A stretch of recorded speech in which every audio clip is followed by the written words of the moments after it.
Here we go again, guys. I told you it's not going to stop. Look here, I have Cuonzo Martin, head coach from the University of Missouri. We don't have enough time to talk about his coaching resume from, California, am I saying correctly? Yes. To Tennessee, to Missouri. Got a young man who's going to walk across that stage for the draft really soon, all the way from East St. Louis. Right. So you want to talk a little bit more about your background for those who may not know you. We got you in Detroit. We know you were here during some of the state championship games and whatnot, but just welcome and just say hello to the folks that are out here. Thank you. From East St. Louis, Illinois.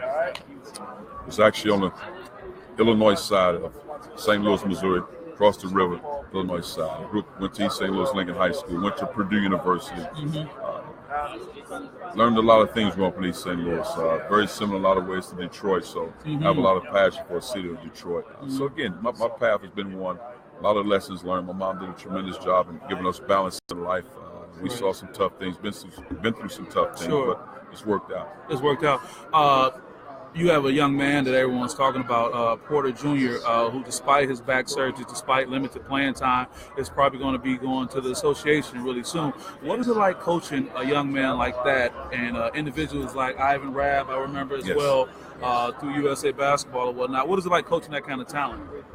Well, I think I would imagine for some it's a blessing to be a coach. I think it's a tremendous opportunity for me to pour into those young guys as well as me learning from those young guys. Because I think the learning part is a two-way street. You can always learn from a young man, but just the passion and what drives their success. Because again, when you're one of the top players in the country, outside of your child, there's something that separates you from other guys. I've been around guys that are 6'6" that were great players, and Jalen Brown, Ivan Rabb, 6'11", Michael Porter Jr., 6'10", so different guys. So what makes those guys good? And I think it's that their whole approach to what they want to be great at. And I think they have a plan of being great, and how do I get to that point? They spend so much time working on their craft and also working on the ability to be able to communicate around people. And I think all three of those guys do a tremendous job with that. I've been hearing that theme a lot. You know, a lot of young men in this room tonight, whether they're from the Metro Detroit area or somewhere throughout the state, a lot of guys may say, I don't know how I'm going to make it to the next level. The coach that was just on before you got here, he volunteered for a long time. You've been at major programs for, a decade plus, we can say? A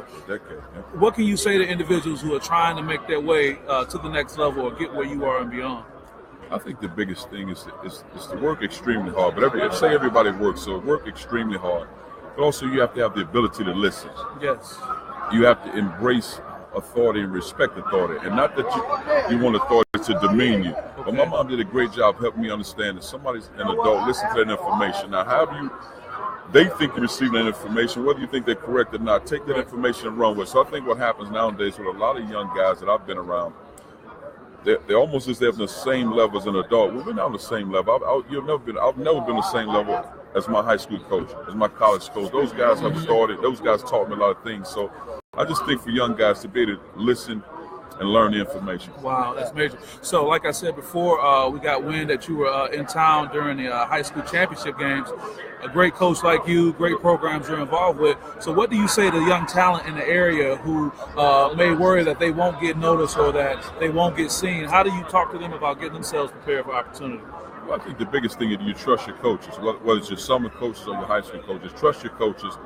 You always hear the saying, trust the process. And for me, that's not a theme that I use all the time, but the process, your academic advisors, your counselors in high school, your coaches, and your parents, everybody has to be on the same page in order for you to be successful. So now that level of success is all individual based, Division II, NAIA, high major, whatever it is, as long as you maximize your goals and your skills. And I think that's the important thing. Everybody has their own lane to get in. Right. Coach, I really appreciate you taking the time. I know you're going to share a whole lot tonight.